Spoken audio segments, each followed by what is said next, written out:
Bom sábado. Vamos lá. Título da lição e verso.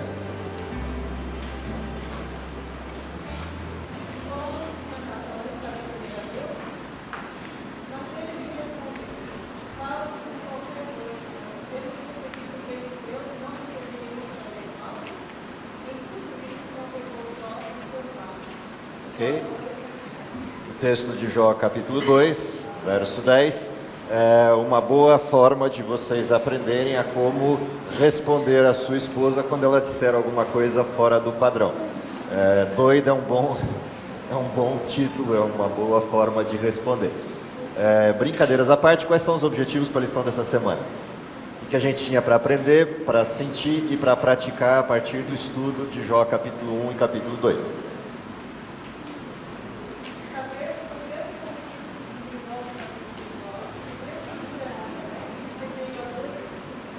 Portanto, o primeiro objetivo da lição dessa semana, continuando o tema da lição da semana passada, que é a questão do conflito, é entender qual a relação do conflito que Jó enfrentou e do que passava-se no bastidor desse conflito e o conflito que nós enfrentamos hoje na nossa estrutura, no nosso contexto. Portanto, a relação da história de Jó com a nossa história é o objetivo da lição dessa semana. É isso que a gente deveria percorrer enquanto estudo. Entendendo esse conflito e de que forma ele se relaciona com o nosso conflito, qual é o sentimento que isso deveria provocar na gente?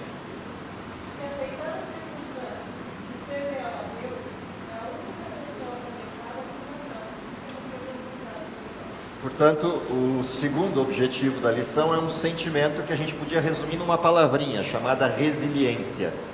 Ou seja, entender que o sofrimento faz parte da vida neste mundo. Entender que viver nesse mundo é enfrentar esses processos de sofrimento e aceitá-los, não no sentido de aceitar o sofrimento, porque ninguém é masoquista e Jó não aceitou. Aliás, Jó é um exemplo perfeito de quem não aceitava o sofrimento. Se você lê o livro inteiro, a coisa mais pertinente ao livro de Jó é Jó rejeitar o sofrimento. Quem impunha sobre Jó a aceitação do sofrimento era o seu entorno, seus amigos, sua esposa. Já foi lá, tá? É só receber aqui de volta. Esse é o pessoal da quinta série, não liga não. O que acontece no sofrimento de Jó? No desenho do sofrimento de Jó, o que menos aparece no sofrimento de Jó é Jó aceitando esse sofrimento. O que Jó aceita não é o sofrimento, o que Jó aceita é o Deus do sofrimento. É o Deus que está por trás da cena, isso é o que Jó aceita. Jó nunca aceitou o sofrimento, e se aceitasse esse sofrimento, ele seria um masoquista, não seria um filho de Deus. Portanto, o desenho da história de Jó é um desenho que nos move a entender que, apesar do sofrimento, existe alguém assistindo e alguém que sabe por que aquelas coisas estão acontecendo, mesmo que eu não saiba. Portanto, o desenho de resiliência de Jó não é uma aceitação do sofrimento, é uma aceitação da coordenada de Deus da história de Jó. E essa é a grande lição que deveria migrar como sentimento para nós. O terceiro objetivo é a prática. O que a gente faz uma vez que a gente aprenda uma vida de resiliência?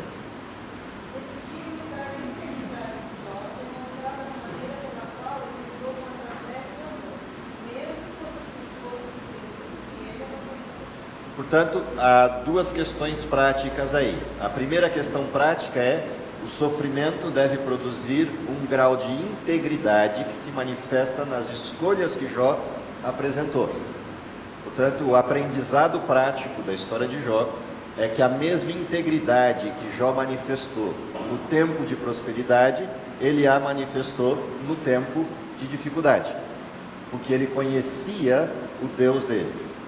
Portanto, ele não muda o jeito de tratar Deus porque a situação ficou ruim, porque a situação se deteriorou.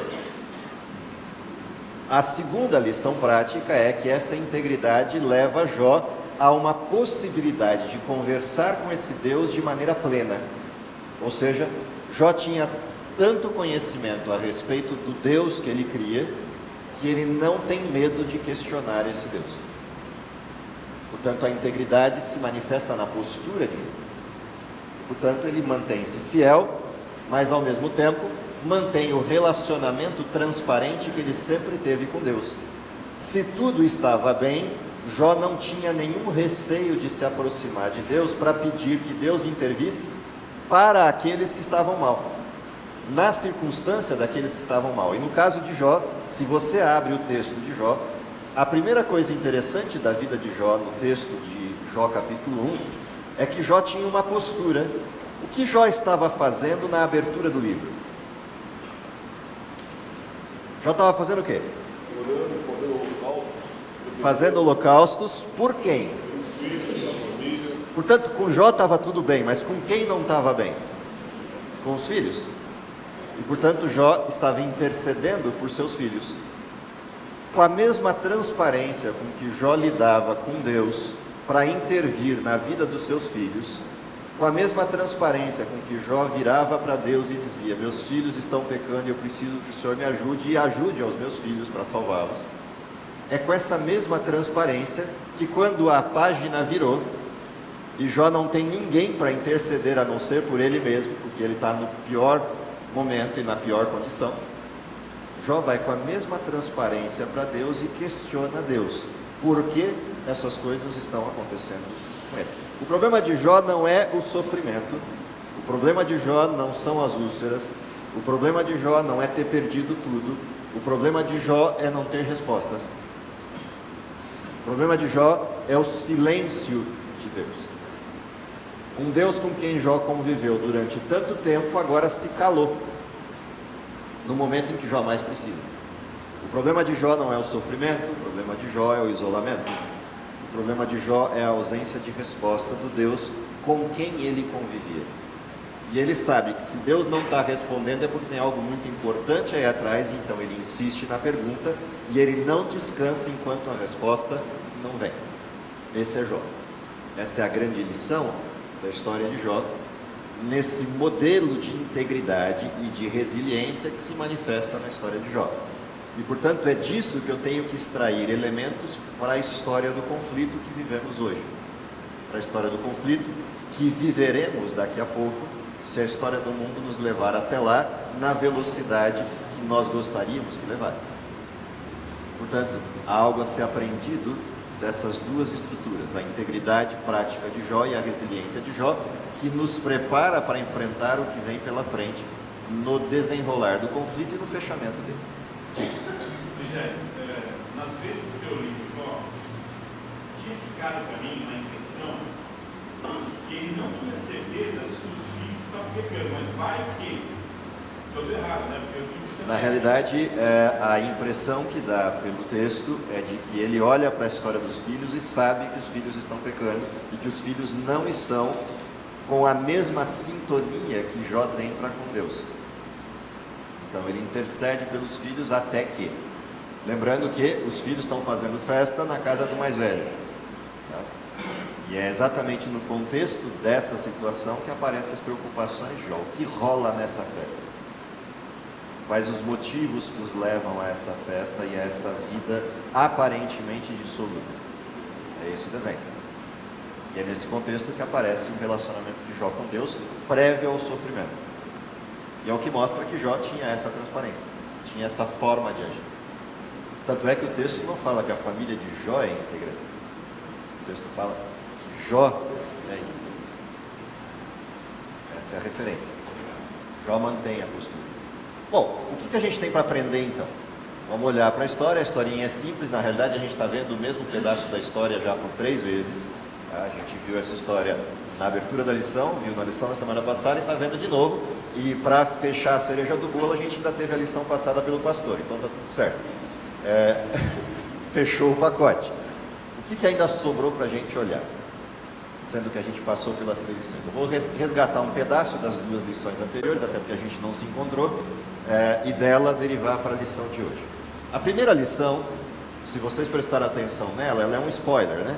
Ela mostra o fim da história antes da história acontecer. É igual a gente comentando sobre filme com os outros, contando o final antes do filme. A lição número 1 é o spoiler. Mas é um spoiler interessante. A lição nos provoca a olhar para o fato de que a história de Jó terminou como a história de qualquer um de nós. Qual o objetivo da primeira lição? Por que a primeira lição mostra o fim desde o princípio e mostra um fim igual ao nosso?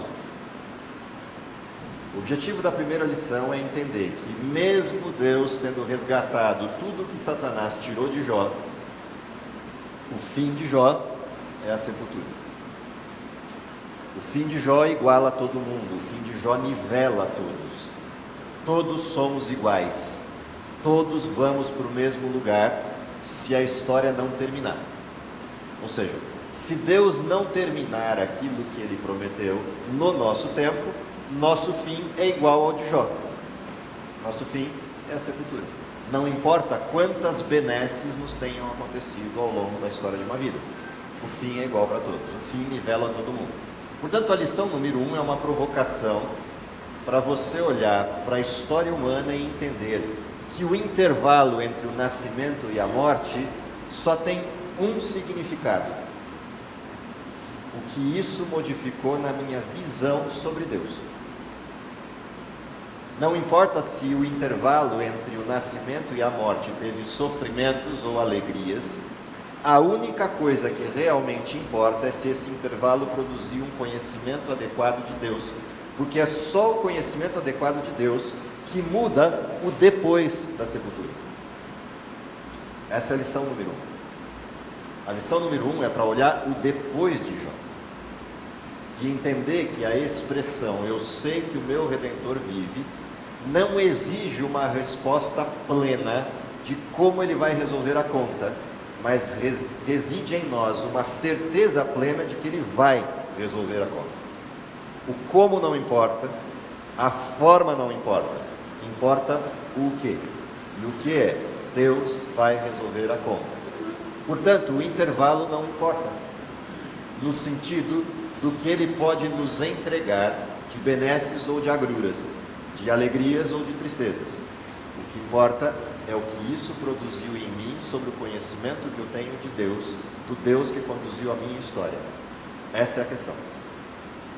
A segunda lição mostra que esse intervalo entre o nascimento e a morte, esse intervalo é vivido sobre um conflito, sobre o cenário de um conflito. E esse conflito excede a minha vidinha na Terra. Esse conflito excede a minha pequenez de existência.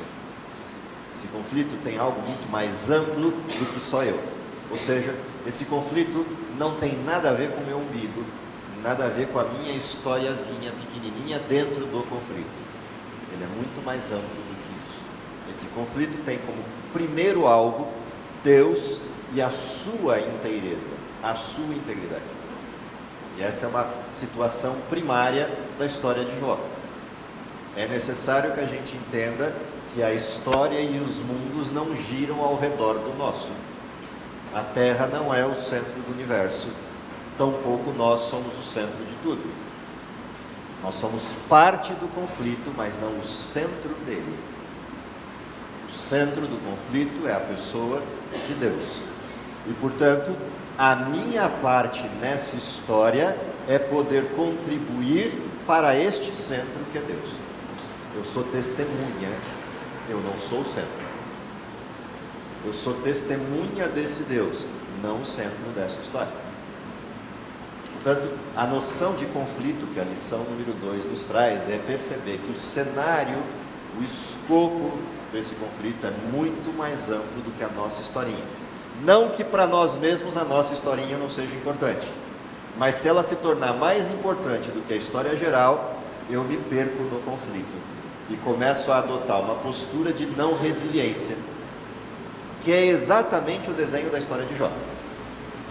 Jó, na sua forma de questionar Deus e na sua integridade ao questionar, quase passou do limite, e em algumas circunstâncias passou do limite. E é a razão pela qual, a partir do capítulo 38, a resposta de Deus a Jó não é uma resposta, mas um conjunto de perguntas.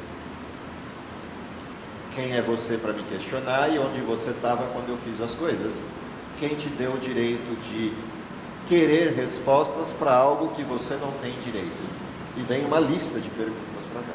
Portanto, a lição número 2 nos coloca nesse cenário para que a gente perceba que resiliência também envolve o não ter respostas, mas confiar em quem as tem, mesmo que ele não as entregue. Porque o cenário do conflito é maior do que a minha historinha e o meu umbigo. Mesmo que Deus se preocupe comigo a ponto de fazer o máximo que Ele podia fazer por isso. Deus morreu por nós. Ponto. Isso é mais do que qualquer outra coisa que qualquer um pudesse fazer. Portanto, isso me tira a condição de duvidar. Portanto, o cenário é um pouco mais amplo. E a gente tem que olhar a nossa história dentro deste cenário e entender que, apesar do sofrimento, este sofrimento reside em quem quiser testemunhar a favor de Deus.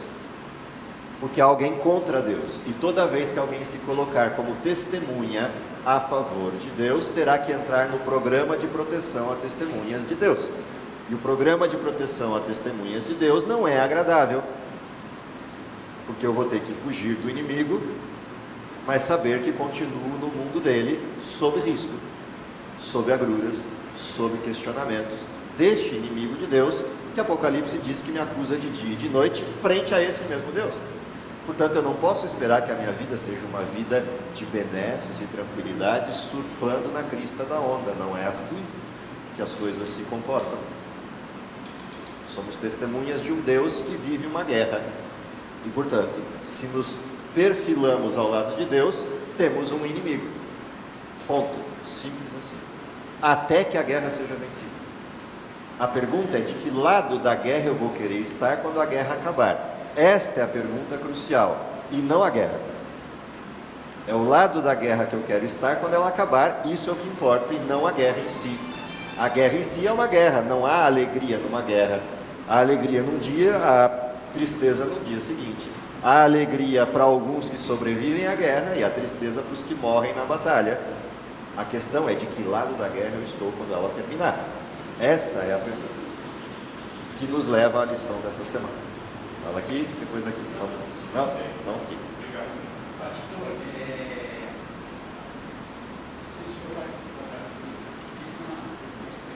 Só fala alto. mas não, E além de eu ser surdo, o pessoal está... tem uma retrospectiva nessa lição da vida de Jesus. Jesus falou Sim. aqui na terra que ele veio realizar as coisas do Pai. Sim. Aí, levando para a pregação do pastor, foi excelente. Eu achei que, como num jogo de futebol, ele começou tomando a bola de alguém, saiu driblando e lá no final alguém derrubou ele, cometeu o pênalti e ele foi chutar o pênalti e o goleiro pegou. Mas todo mundo perguntou, mas por que aconteceu isso? Então, o que faltou aí? Jesus, no tempo que ele andou na terra, ele só fez o bem. No lugar do ele derrubou alguém, só fez o bem. Então, onde ele tocava, as pessoas saravam da vista, os cegos viam, os coxos andavam, os demoniados leprosos andavam. Então, quando Satanás, levando agora a tradução, quando Satanás chegou lá, quem sabe, nem dúvida ele foi no céu não. Deus perguntou, visto Deus, deu a promessa, aleluia, até ele passou a mulher. Visto Deus servo de Jó? Eu vi, visto como ele no céu, mas também o Senhor rodeou ele de tudo quanto é bênção, né? Quer dizer, não é que ele não ia te servir, Senhor, diferente de muita gente hoje, que fala, eu tenho as coisas, não preciso de Deus, ele não é. Então, aí ele fala, toca nele, toca nas coisas dele, e o Senhor vai ver o que ele vai falar. Então, como Deus não podia tocar, porque Deus é o bem e a boa, se Deus tocasse, Jó ia prosperar mais. Então, o que ele falou? Vai você e toca nas coisas dele. Aí, essa foi a primeira lição. Aí, Satanás veio. Se Deus tocasse, ele ia prosperar. Como Satanás veio, ele toca em seu que aconteceu, porque ele é mau. Deus é o bem. Não tem como Deus tocar numa pessoa, ele morreu ou ficar doente.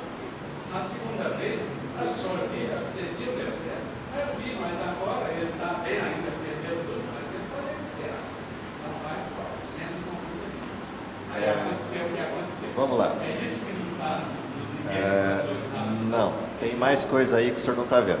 Então, o toque de Deus é a prosperidade. Não, Agora, a permissão de Deus, aí sim. não. O toque de Deus não é a prosperidade. Não, prosperidade. Não é. Não.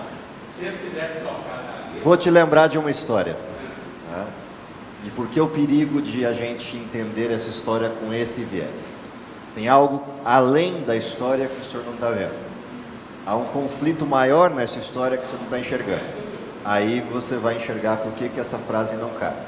Havia uma história de um sujeito que resolveu levantar acampamento.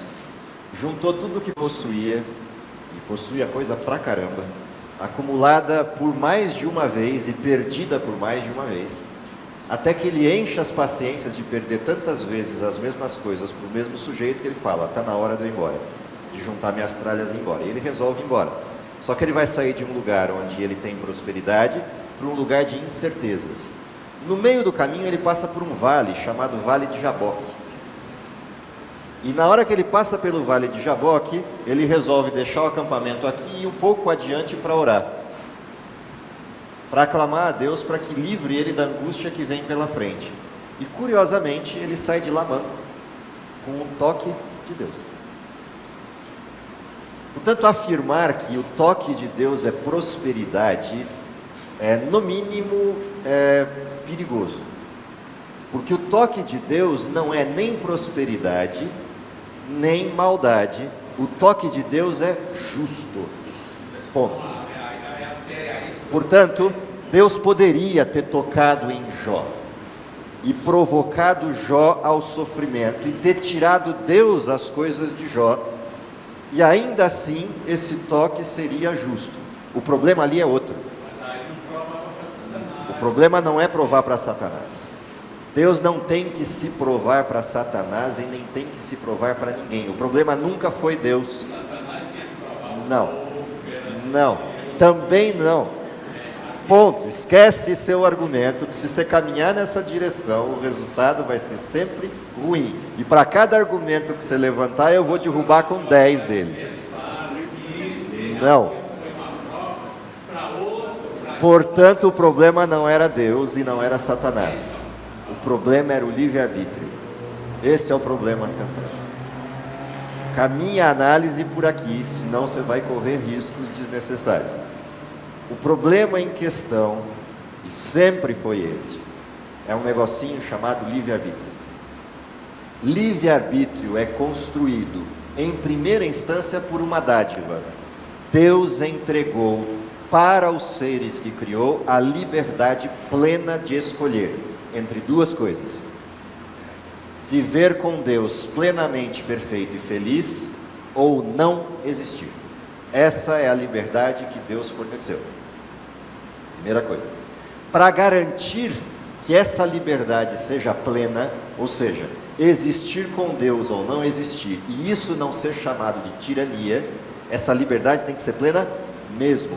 Porque qualquer um que dissesse, bom, espera lá, se ele criou com o direito de eu existir com ele ou não existir, então ele não é justo coisa nenhuma, ele maniqueou o processo, porque deveria ser liberdade de existir com Deus ou de existir sem Deus. O único jeito de essa liberdade ser plena é a pessoa construir a sua história sem Deus e perceber que é melhor não existir do que existir sem Deus. Portanto, há algo mais amplo a ser construído aqui. E essa amplitude é a que está na historinha de Satanás chegando diante de Deus, com uma coisa que a gente tem que perceber na história. Quem criou o mundo? De quem é o mundo? Não. Deus criou o mundo para alguém. Para quem Deus criou o mundo? Domine sobre os peixes do mar, sobre as aves do céu e sobre toda a terra. Para quem Deus criou o mundo? Portanto, quem é o dono do mundo? A pergunta não é quem é o dono do mundo, a pergunta é quem é o dono do homem. E para que não houvesse dúvida sobre quem é o dono do homem, tem uma página seguinte ao texto de Gênesis 1, que é Gênesis 2.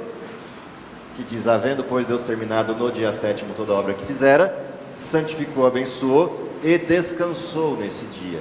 Portanto, quem é o dono do homem? Deus. E quem é o dono do mundo? O homem. O homem que é dono do mundo entregou-se a si mesmo para quem? Portanto, quem passa a ser o dono do homem? Satanás.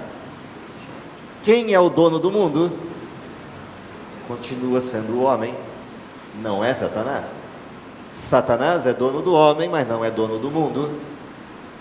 Portanto, tem uma coisa aqui sendo questionada quando a cena do céu começa, que a gente precisa olhar. A cena do céu começa dizendo: havendo, pois, Deus reunido todos os representantes e filhos de todos os seus mundos criados, apareceu entre eles um que não é dono de lugar nenhum. Este que não é dono de lugar nenhum apareceu com aqueles que são donos de lugares. Qual era o mundo não representado na reunião? A terra, porque Adão não estava lá. E Adão é o dono do mundo. Quem usurpou o ser dono do mundo e apareceu entre eles foi Satanás, mentindo que era dono do mundo, porque Deus vira para ele. Na verdade, o que Deus virou para ele, perguntou: o que você está fazendo aqui? A pergunta de onde você vem é para mostrar que ele vem de lugar nenhum, porque ele não tem lugar. Ele não tem lugar no céu e nem em lugar algum. Portanto, quando Deus pergunta de onde você vem, é isso que está atrás da cena. Quando Satanás diz: eu venho de rodear a terra e passear por ela, ele está dizendo para todo mundo que a terra é dele. E Deus faz a pergunta para evidenciar que não é. Por isso vem a provocação. Qual é a provocação de Deus?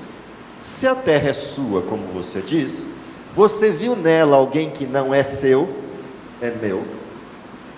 Você viu nessa terra alguém que tinha direito legítimo de estar aqui na reunião, mas não está, e você usurpou e ocupou a cadeira dele. Essa é a resposta de Deus. O que Deus está evidenciando é: você está ocupando a cadeira errada. Essa cadeira é de Jó, não é sua. Essa cadeira é de Adão, não é sua. O que você está fazendo aqui? A provocação de Deus leva a uma provocação de Satanás, dizendo: é óbvio que Jó é seu no meu mundo, porque você blindou Jó no meu mundo. Você interferiu e manipulou a história do meu mundo sem o meu consentimento, sem a minha autorização. Você entrou num mundo que é meu e mexeu nesse mundo do jeito que quis mexer.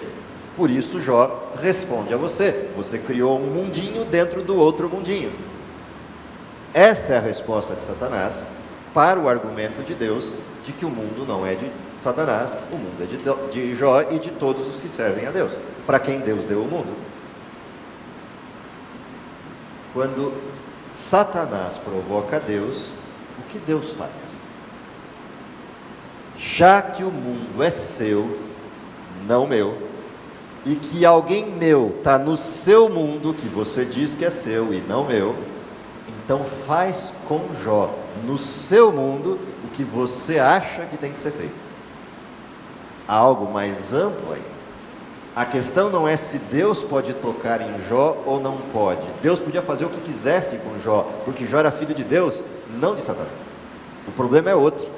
O problema é que alguém provocou Deus para dizer que Deus manipulou o conflito, maniqueou o conflito para disfarçar que existem pessoas seguindo Deus mesmo no mundo de Satanás. E é isso que precisa ser desmascarado. Quando Satanás começa a atuar em Jó, e a gente chega no verso 20 do capítulo 1, e o texto diz: e então Jó se levantou, rasgou seu manto, rapou a cabeça e lançou-se em terra, e... o que diz o texto? Tem alguma coisa insana aqui. Jó recebe uma lista de sujeitos que não dá nem para refrescar a notícia do outro, e vai contando mais uma desgraça, até que a desgraça maior é: morreram seus filhos. Jó estava contente? Não, ele não é louco. Ele fez o que qualquer um faria, rasgou suas vestes, se lançou em prantos para adorar. Nu, saí do ventre da minha mãe, é desse jeito que para lá eu vou voltar. Portanto, Jó tinha consciência plena de que o intervalo não importa, o início e o fim é o que importa. Eu saí nu do ventre da minha mãe e quero voltar para onde? Para o ventre de outro. Percebe que a frase tem algo de significativo? Jó sabe de onde saiu e sabe para onde ele quer voltar. Ele saiu dos braços de Deus e quer voltar para lá, o intervalo não importa. Esse é o ponto. Portanto, Jó adora a Deus, e por isso o texto vai afirmar que ele não pecou, mesmo na agrura.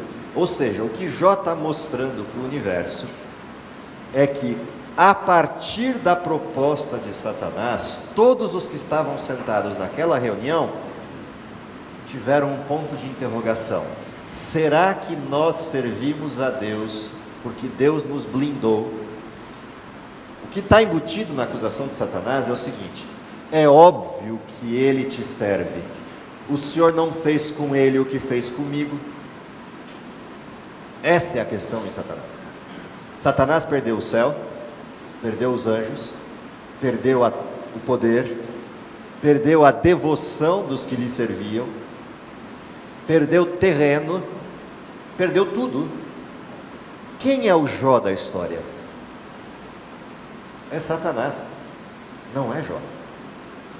E é isso que às vezes a gente perde de vista na história de Jó. O que está acontecendo com Satanás nessa história é que ele faz com Jó o que ele acha que Deus fez com ele. E aí todas as pessoas que estão assistindo a cena começam a ter a mesma dúvida, ou poderiam ter, de que Deus poderia fazer com qualquer um deles o que fez com Satanás. Portanto, a justificativa de Satanás de que ele é rebelde tem causa. Satanás não é um rebelde sem causa, Satanás é um rebelde com causa, e a causa é Deus. Essa é a coisa que está acontecendo ali na reunião. Portanto, quando Deus permite que Satanás faça o que faz com Jó, o que Deus está mostrando é que Satanás é um rebelde sem causa, porque alguém que sofresse as mesmas coisas que Satanás diz que ele está sofrendo, poderia ainda assim escolher adorar a Deus. Ou seja, Satanás poderia ter escolhido adorar a Deus.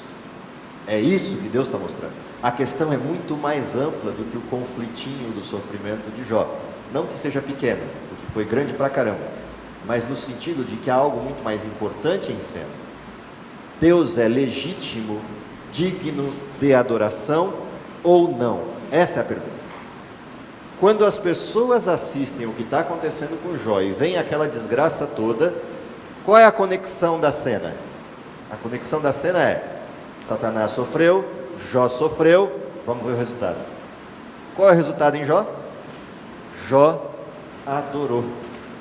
Jó vira para todo mundo e diz: eu nu saí do ventre da minha mãe e nu voltarei. O Senhor me deu, o Senhor o tomou. Bendito seja o nome do Senhor. Sai da cena de Jó e vai para o céu. E assiste a frase de Jó. Quem está assistindo sabe quem tomou? Sabe que não foi Deus quem tirou? Jó sabe que não foi Deus quem tirou? Qual é o conflito na cabeça de quem assistiu a cena?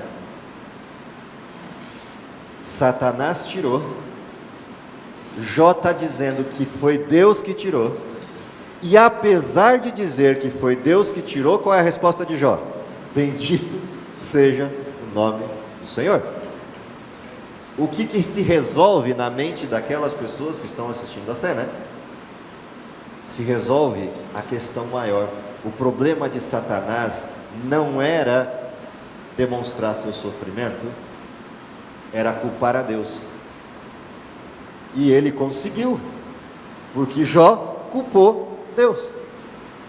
Apesar de culpar Deus, Jó bendisse o nome de Deus. Portanto, está fechada a questão.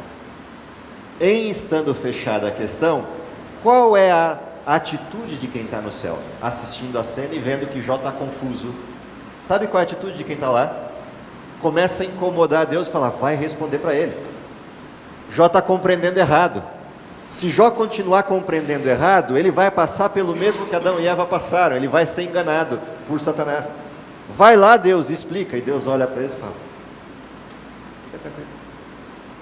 deixa mais um pouco. E as pessoas começam a ficar irritadas, que Deus é esse passivo que não faz nada na cena. E Deus fala, calma, tem crise, daqui a pouco eu vou. Tem mais coisa para fazer, deixa eu já um pouquinho lá. E Jó continua questionando Deus. E os sujeitos assistindo a cena, no imenso telão montado ali na sala do céu, e incomodando Deus. Vai lá. Você trouxe a cena de que isso equivale à cena de Cristo. Como os anjos se comportavam vendo Cristo sofrendo? Do mesmo jeito, é só olhar o desejado. Eles ficavam o tempo inteiro incomodando Deus, entenda o incomodar, provocando Deus. Vai lá e tira Cristo dessa história, ele não merece passar por isso. As pessoas nem estão crendo nele. Deus fala, deixa ele seguir. Deus tirou ele de cena depois, tanto em Cristo quanto em Jó. O desenho é o mesmo. Deus ficou passivo. Deus não respondeu. Por que Deus não respondeu? Porque é um sádico, um brincalhão com o universo? Não. Deus conhecia Jó. Segunda coisa, Deus sabia que tinha mais uma coisa para Jó aprender.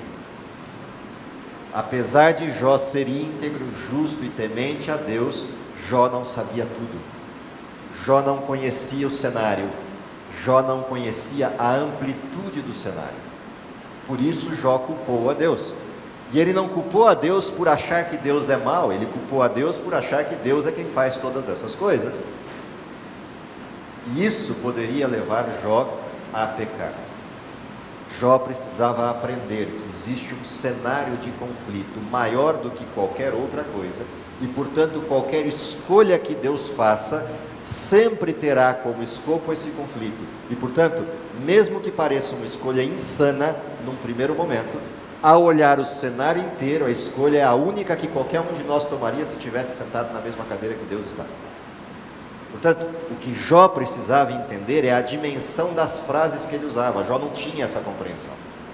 Quando Jó fala, eu sei que meu Redentor vive, ele conhece um pedacinho disso, mas não conhece tudo. Quando Jó fala, ainda que ele me mate, nele confiarei, ele conhece um pedacinho disso e não todo o cenário. O que Deus queria mostrar para Jó é o cenário inteiro, para que Jó aprendesse a lição por inteiro. É igual a gente hoje. Jó sofreu e pode ter atribuído a Deus, mas ele não sabia que a gente hoje só sabendo. O desenho é o mesmo. Nós temos mais privilégio, porque a gente sabe. O desenho é o mesmo. Portanto, o problema não estava no sofrimento, o problema estava na nossa interpretação dele.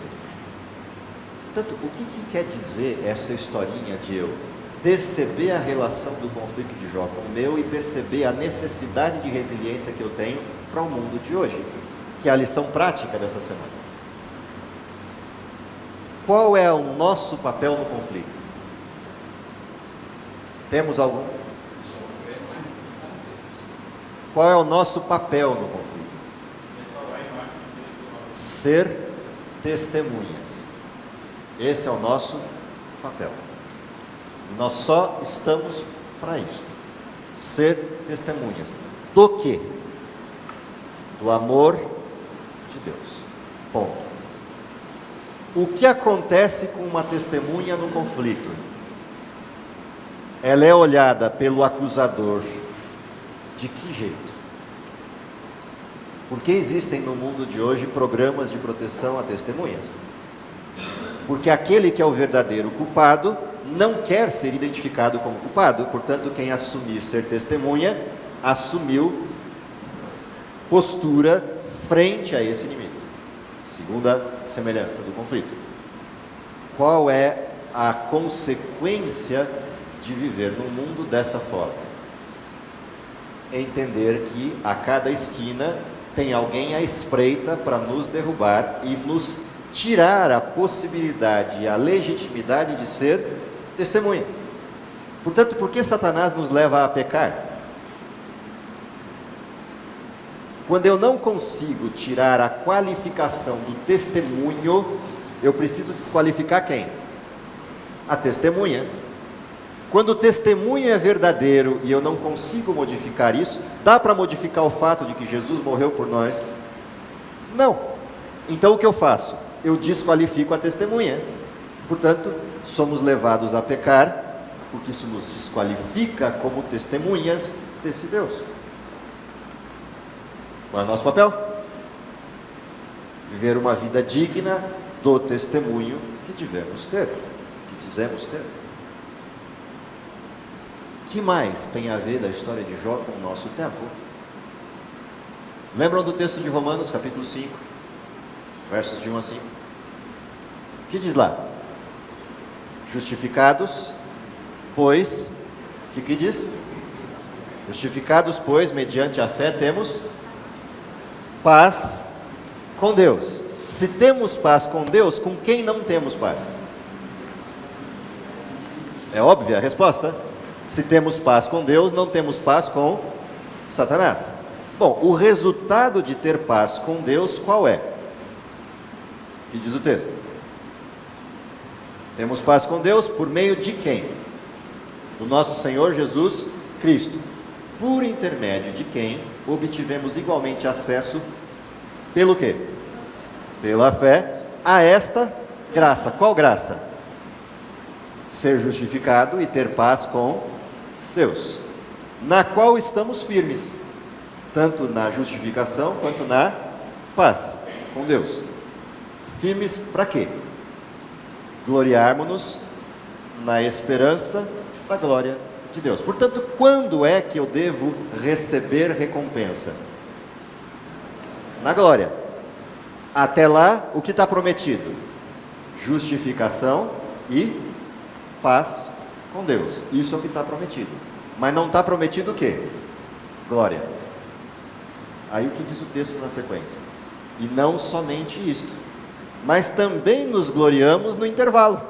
O que é o intervalo? O que diz o texto? Nas tribulações.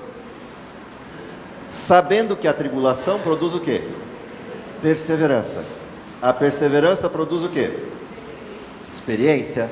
E a experiência produz o quê? Esperança. E a esperança não confunde. Eu sei que o meu Redentor vive. Ainda que ele me mate, nele confiarei. A esperança não confunde. Mas a esperança é resultado quarto de uma sequência de coisas. Tribulação produz perseverança. Perseverança produz paciência ou experiência. E a experiência produz esperança. E a esperança não confunde. Por uma razão: o amor de Deus se manifestou em nós. Assim fecha o texto de Romanos. Portanto, a história de Jó é a demonstração num flanelógrafo, num telão, dessa historinha de Romanos. A historinha de Romanos nos diz respeito. Pós-cruz, fomos justificados, portanto, privilegiados, como o Senhor fala. Pré-cruz, há uma esperança que não confunde Jó, mas não há a mesma certeza que temos hoje. Portanto, a gente tem um privilégio de olhar para trás e ter certeza, portanto, justifica menos o fato de não ter resiliência, porque eu tenho a história que Jó não tinha. Nós temos a história que os sujeitos que estavam naquela reunião no céu não tinham.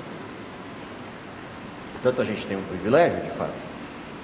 Apesar do privilégio, a gente vive a agrura do fim da história. Portanto, a maldade chegou ao seu limite. Portanto, há algo de diferente na história. Qual é a intenção da história de Jó estar relatada para nós na cena do conflito? O que vem pela frente é tão ou mais pesado do que Jó passou. Não no sentido de perder tudo e sofrer só, mas no sentido de que o embate com este inimigo que deixou o céu para vir cutucar Jó, o embate com ele será definitivo.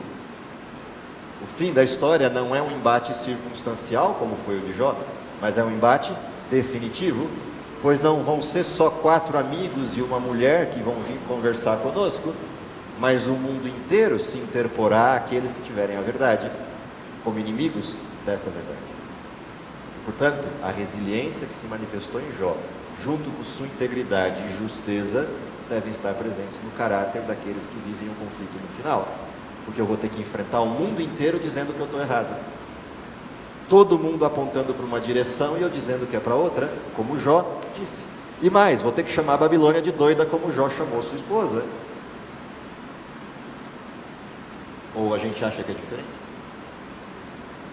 E quando Babilônia se levanta com suas blasfêmias e arrogância, com o cálice do vinho da ira da sua prostituição na mão, contra os fiéis de Deus, eu terei a integridade de Jó de adorar e de chamar de doida Babilônia.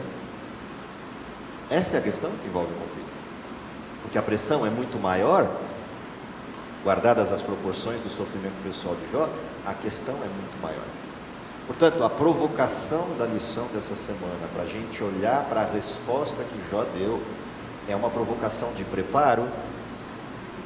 Eu tenho consciência de que eu vivo no cenário desse conflito, que é muito mais amplo do que uma questão pessoal, de um sofrimento circunstancial. Eu estou pronto a ser testemunha de Deus num conflito desta ordem. E mais, entendo de que lado da guerra eu vou querer estar quando a guerra terminar. Independente se para mim ela terminará na morte numa das batalhas dessa guerra, ou se ela terminará comigo de pé assistindo a vitória final da guerra, porque nós podemos passar por qualquer das duas situações. Ou estaremos vivos assistindo a vinda de Cristo, ou estaremos descansando como tombados da batalha e das batalhas, aguardando o meu Redentor que vive e que por fim se levantará sobre a terra com um clamor único dizendo: despertai. Eu tenho consciência de que a cena do conflito é esta. É isso que é a provocação da introdução da lição de Jó, nessas 3 lições que se repetem. Porque para ler o resto do livro de Jó, isso tem que estar muito claro na nossa mente. Porque se isso não estiver claro, ou eu pendo para discussões masoquistas, ou eu pendo para discussões sádicas, ou eu pendo para discussões de tirania, ou eu tento justificar o injustificável, porque não há justificativa para o pecado. Satanás é um rebelde sem causa e não com causa. E é isso que a história de Jó tenta nos mostrar. Não há causa para Satanás ser o que é e fazer o que faz. Porque se eu disser que tem causa, o pecado tem explicação e, portanto, Satanás está certo. Deus não passa de um tirano, egoísta, maniqueísta, manipulando o universo. Se há justificativa para o mal e se há qualquer explicação para a sua existência, então Deus não é justo. Nunca foi e nunca será. Portanto, é com esse olhar que nós estamos sendo convidados a debruçar sobre Jó, para entender que a acusação que vai se levantar no nosso tempo é idêntica à que se levantou no céu entre aqueles sujeitos que estavam lá e Deus sentado naquela reunião. É do mesmo jeito que se levantará a acusação final. Ou eu enxergo isso plenamente, ou facilmente eu serei tentado a pensar de outro jeito e acompanhar as fileiras mais amplas do mundo, porque era mais fácil amaldiçoar Deus e morrer naquelas circunstâncias. Eu aprendi uma coisa, quando eu achar que não tem uma pergunta para fazer, o certo é provocar o Senhor. Ou não, né? Diria Caetano, ou não. Que Deus nos abençoe para que a gente entenda isso e mergulhe a partir de agora, da lição da semana que vem para frente, nessa história, desenrolar da história de Jó, mas com esse cenário sempre em mente, de que nós somos parte dessa estrutura maior, chamada o conflito dos séculos. Deus nos abençoe, vamos lá.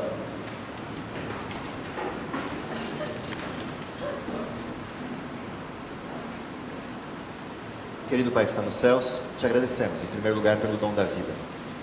Te agradecemos que, a despeito de todas as acusações de Satanás, dos seus enganos ao longo da história, podemos ver um Deus maravilhoso, um Deus que cuida de todos nós, um Deus que tem intenções muito maiores do que esse intervalo medíocre da vida nesse mundo.